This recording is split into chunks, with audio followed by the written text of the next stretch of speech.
Welcome to the ArtMiabo Podcast, the show where we talk to fine artists, creative minds, and cultural backers from the African continent and beyond. I'm your host, Gifting Yadike, and if you enjoy these conversations, please leave a like and a comment, and of course, subscribe to the channel.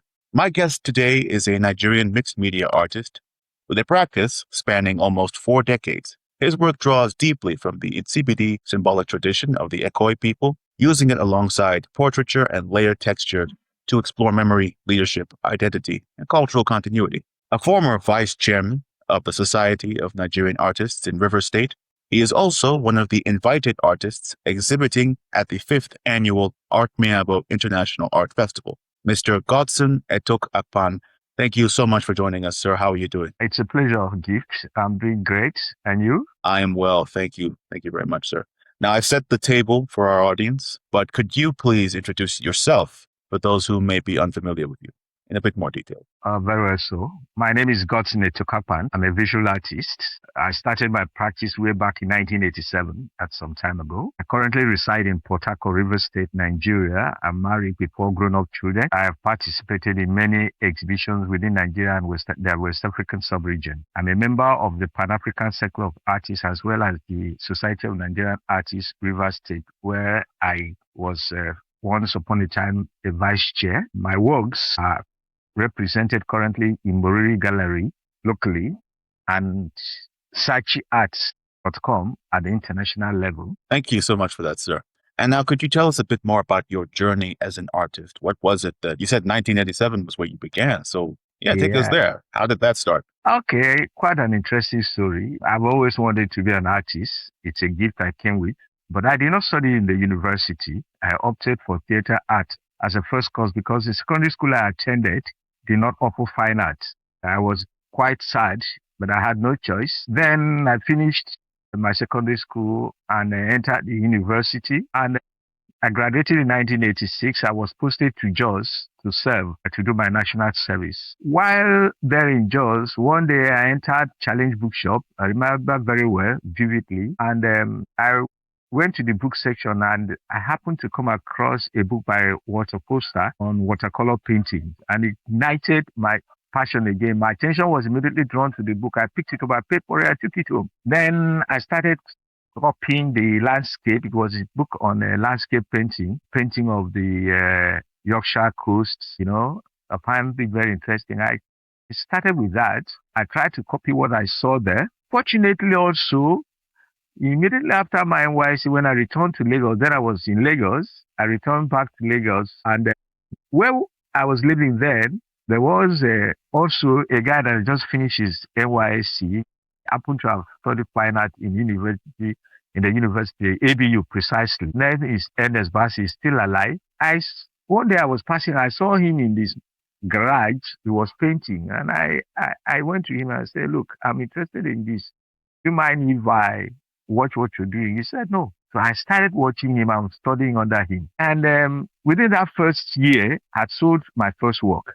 I was able to sell my first work. And I remember very well, very vividly, when I sold that work, the person that bought that work was quite impressed. And he kept asking me, "Are you sure you're the one that produced this?" I said, "Yes, I did it." And he said, "Very, very, very good." He paid me handsomely for it. So it was there I knew that I could actually run this, and make some money out of it. Well, that's how it began, and since then, I've been painting. I eventually left Lagos and came to Port Harcourt, River State around the late 80s, and I opened up using my father's garage. I was still living with my father at that time, and because my father was an army officer, he was transferred from Lagos to Port Harcourt. I just finished university. I had no job, nowhere to stay. So he asked if I would go with him to Port Harcourt. I said I had no choice at that time. I said, "Why not?" So that's how I came to Port Harcourt. The quarters that he was given had a garage, and I begged him if I could use the garage as my studio. He said, "Very well." So I started there, and I kept painting. The experience in Port Harcourt was quite good.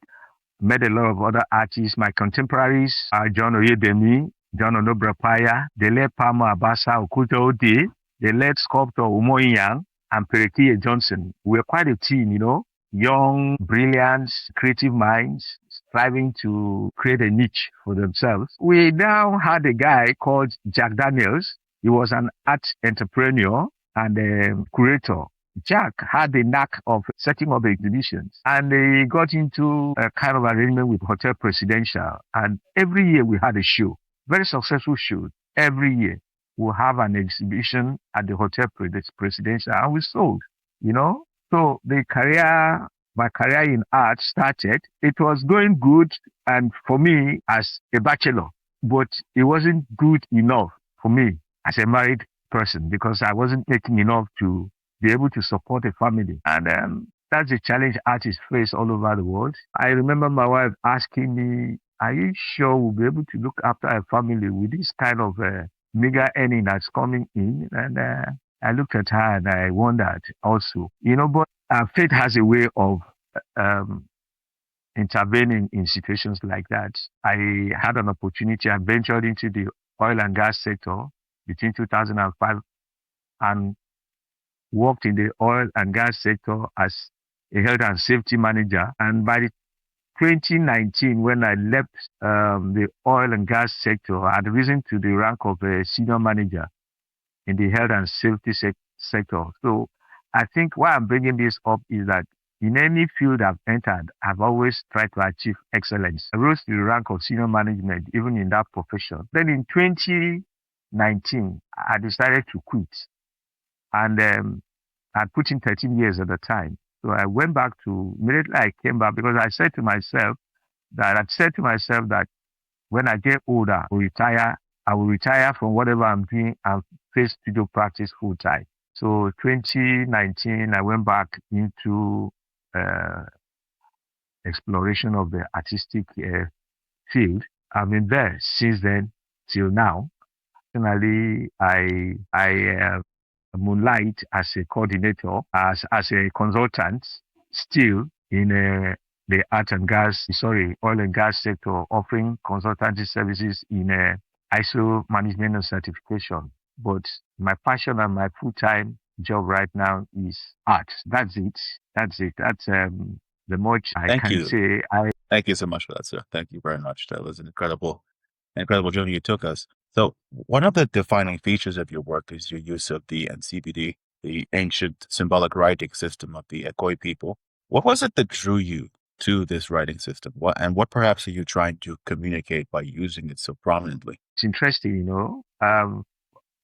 the foundation of art is lines, basically. Lines joined together to create forms. That's what a picture is, a drawing. And that's what Nsibidi is. Nsibidi is a symbol or symbols that people used to communicate in those days. And the Echo Society, I'm an Ibibio man, and the Echo Society uses Nsibidi a lot. It only knows the meaning of Nsibidi. So it's not open to the public. It's coded language, okay? For instance, if you encounter the Echo masquerade as a non-initiate and they want to verify if you've been initiated into the Echo Society, the Echo masquerade will do some markings on the floor, and you are supposed to decode it. If you can't decode it, then they know that you are a non-initiate and you're in trouble. Okay? So, they're saying you're an initiate. I just asking for that. Well, I am not initiated, but my father was, and he wrote a book about the Echo Society, so I learned a lot from it. But I would say that Nsibidi is not just a drawing, it is an art form. When the symbols are arranged together, they communicate a metaphor, both mystical and artistic. That's quite true. And I would say also that I was influenced greatly by the works of one artist, Victor Epuk. He's based in the United States right now. I admired his work a lot. He was able to use Nsibidi, the form of Nsibidi itself, to create a picture and communicate his ideas. So he could just put the writings together and with a little bit of color here and there, and they came out very fantastic. So when I saw his works, I said, okay, yeah, Epuk is using Nsibidi. completely unholy. Is there any way I can adapt Nsibidi into my work? I like the idea. How can I adapt it, use it in my work without looking like a book himself? So I started learning how to write the language based on Epuk's paintings, And once I adopted the style and I became very free with it. I included it into my painting. In my early paintings, the symbols were given equal space with my subject. They were intermarried not as abstract forms, but as expressionistic symbols, which reinforced my themes, you know. But as I matured in its use, they became less prominent in application. I adopted them as foundation for my paintings, buried but present, I inscribed them on the surface of my canvas using what we call fabric paints made by scribbles. It's called scribble fabric paints. When you press it, it comes out through a very tiny hole, very easy to manipulate. You can write with it. So I use it a lot on my paintings, and I use it on the background of my paintings. And when I have inscribed all the writings that I want to do, now apply color over it. Okay. Sometimes I reveal them. Sometimes I have them hidden at the background. Okay. And they are very interesting, because they end up giving my work texture, apart from the fact that they have their hidden meanings. Okay. They also provide texture because I like paintings that are texturized, I do not use scribble when I'm doing oil. Okay. But mostly when I'm doing acrylic painting, because oil is very rigid. It takes a long time to dry. Acrylic dries very fast, and it's very compatible with the scribbles drawing. For oil paintings, I use a painting knife. It works better for me. I apply the colors and I pull. Okay, and if I want to be on the painting, I apply it afterwards on the subject of my paintings. Okay, this really is a language that's complex and only initiates understanding, except you study them. They are available for people to learn now, but they come in snippets. So you may not necessarily be able to, except as an artist now, you try to it's like a pictogram, okay? You try to put them together to maybe express your views, okay? They are sort of, there's sort of art mystery to my paintings, okay? That are there, not so visible sometimes. Like all mysteries, they invite the viewer to make meaning out of them. Okay? And then viewed at a certain angle, they appear as reflections, shimmering behind the scene, inviting you to look deeper and guess what they stand for. They are there. The symbols are the foundations upon which my art has been built all over these years. It is traditional, it's cultural. It is a heritage of ancestral wisdom transferred from generation to generation. My work helps to keep them alive, to remind the world that we could read and write before the introduction of Western education to Africa. Yes. Nsibidi has existed. Absolutely. Yeah. Thank you. Thank you so much for that, sir. I like the point you made specifically about looking into your works and deriving meaning from it. I actually want to zero in on one of your works. I believe it's called Royalty, Mixed Media on a Canvas.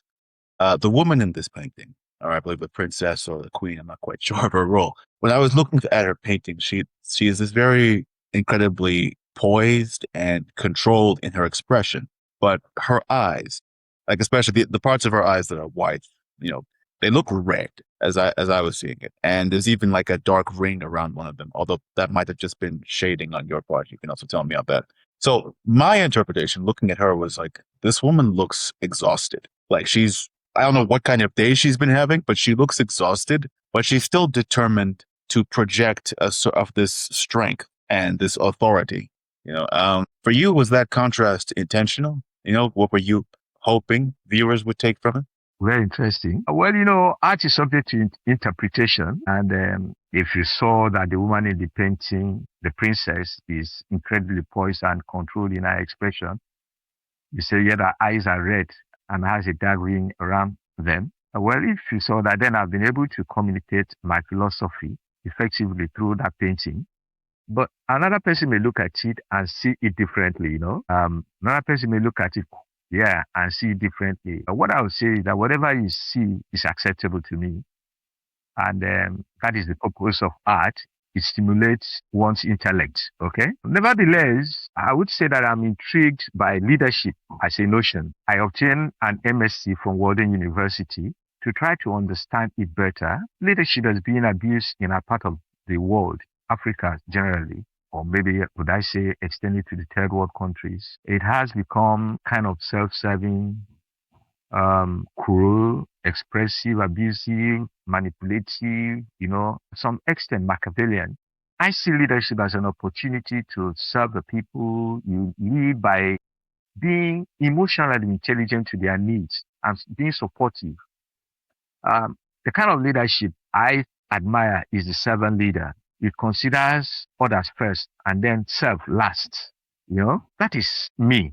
That is what I think leadership should be. The woman in the painting is a leader. She's a princess. She's of royal blood, of course. And a man or a woman weighed down by leadership, the man is bound to be stressed one way or the other, but not necessarily broken. So the eyes could reflect the stress. The eye could reflect her state of mind at any given point in time. The eye could, when they say the eye is a mirror to the soul, when you look at such eyes, you know that this person carries a burden. And that can only be seen in a leader that cares, okay? A leader that is self-serving wouldn't have such reflections, right?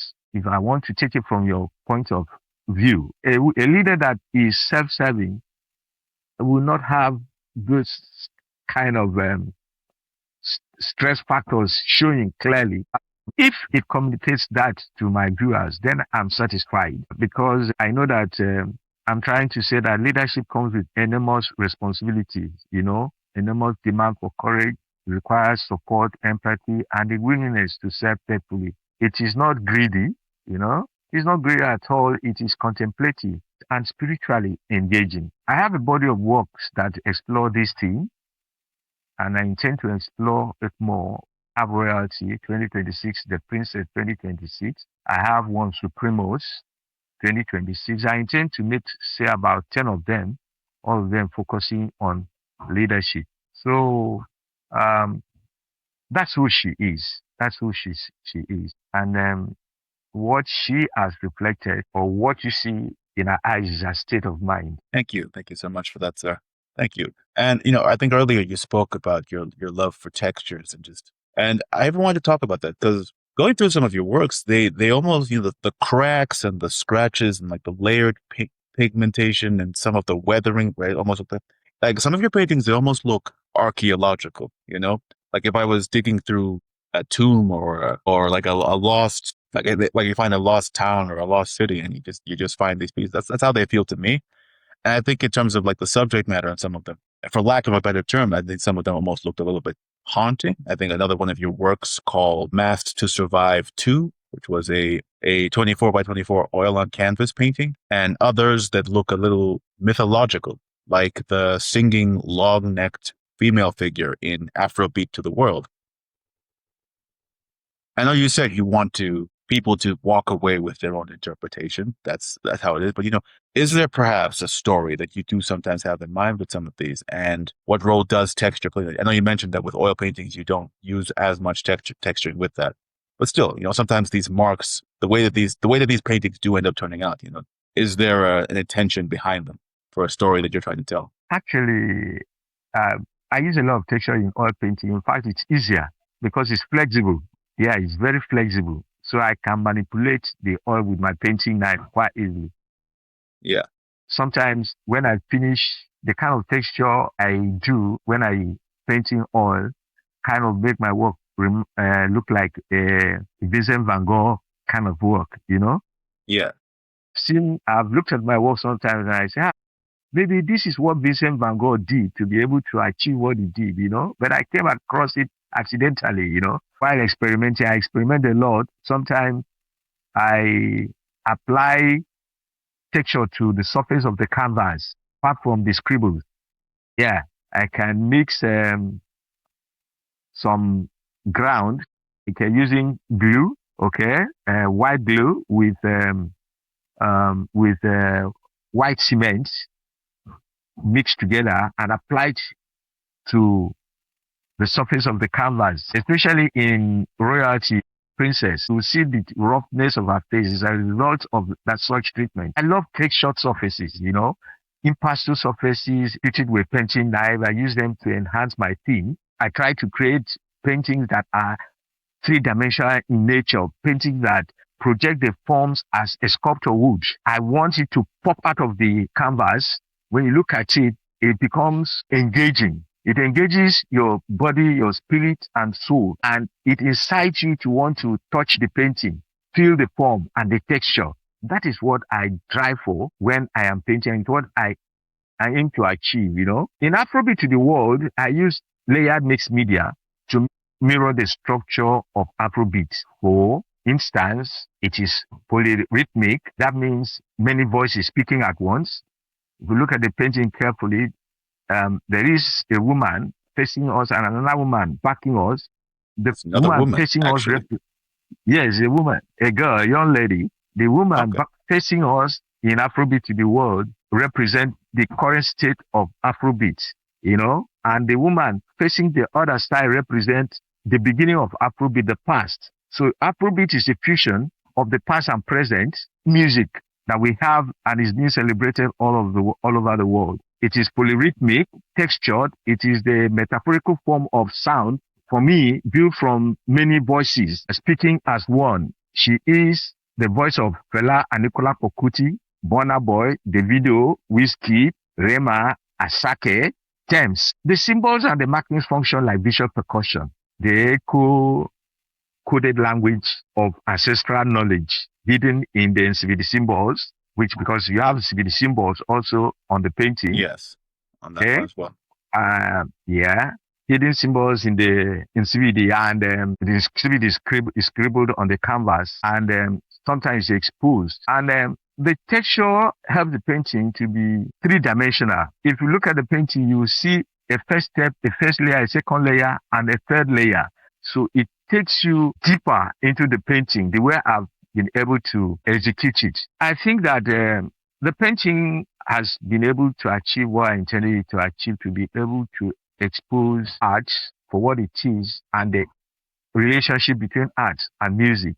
There is a relationship. Both of them are creative activities that requires a lot of inspiration to be able to put together and speak it out to people. The musician does it with his voice. The artist does it with his canvas, his brush, and every tool available to him. The painting, I intended it to be able to carry out or communicate the cultural frequencies that Afrobeat has been able to achieve, having traveled across boundaries. The surface of the painting is intentionally left restless. It carries the feeling of vibration of the bass line of Afrobeat. When it hits you on the chest, it pounds you on the chest. I've tried to portray that through the restlessness of the surface. The woman's hair is quite restless. It flows.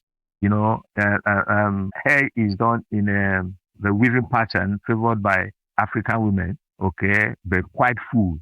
And spreading all over the canvas. Okay, I think it's a favorite painting. That painting, I started it about 4 years ago. Okay, and it has gone through a lot of changes, metamorphosed. I've exhibited it, brought it back home, and not satisfied. I'm kind of what you would call a perfectionist.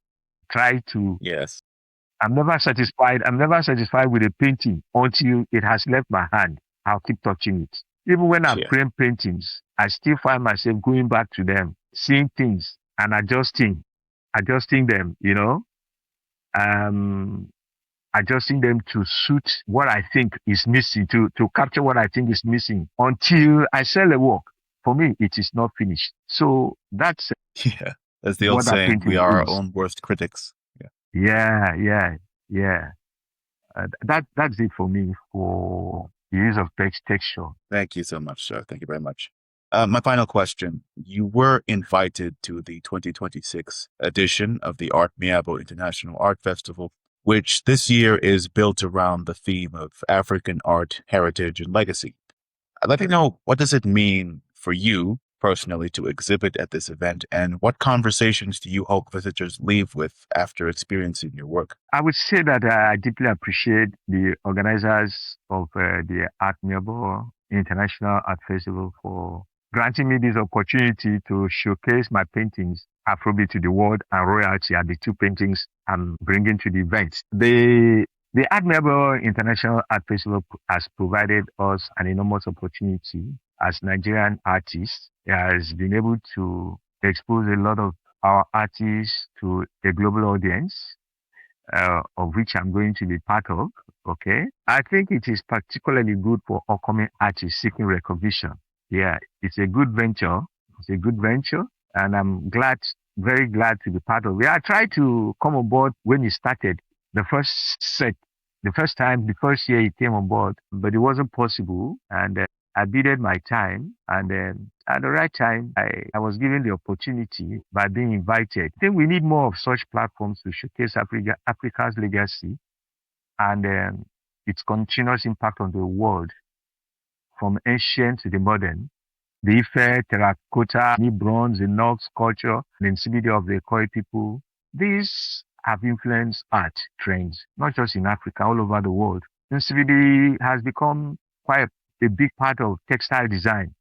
You know, most of these local fabrics, they carry the symbols. So even in fashion, you see it there, you know, and it has put Nigeria at the world stage. Art and music has put Nigeria at the world stage. I want to say what legacy and heritage is greater than this? I would say that I'm proud to be a Nigerian. I'm very proud to be a Nigerian because of what we have been able to achieve, you know, especially in the area of music. And those days of people like Sonny Okosu, you know, and the old singers, I used to wonder, when will we be able to produce music that will rival what we're hearing from the West? You know, then within a very short period, African music changed completely and has become what it is. It's quite impressive, you know.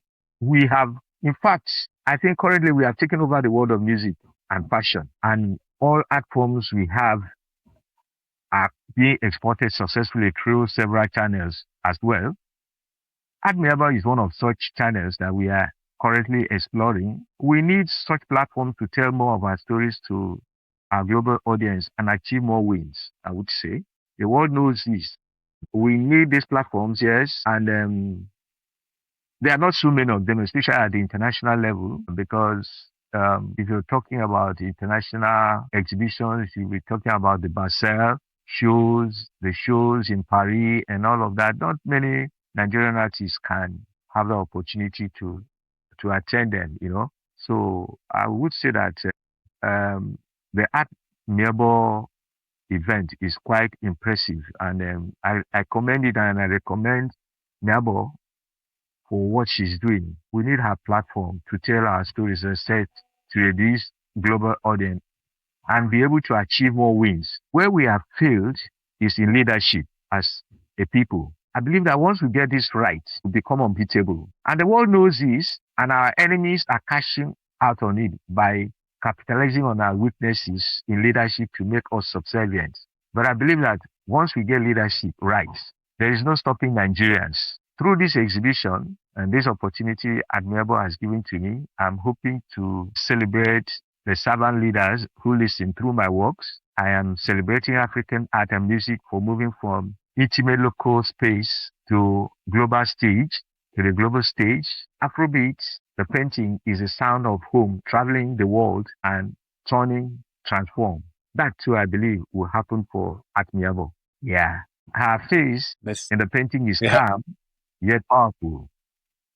Yeah. Yes. And embodying the quiet confidence of a culture that has known its voice cannot be silenced but exportable. What is a heritage?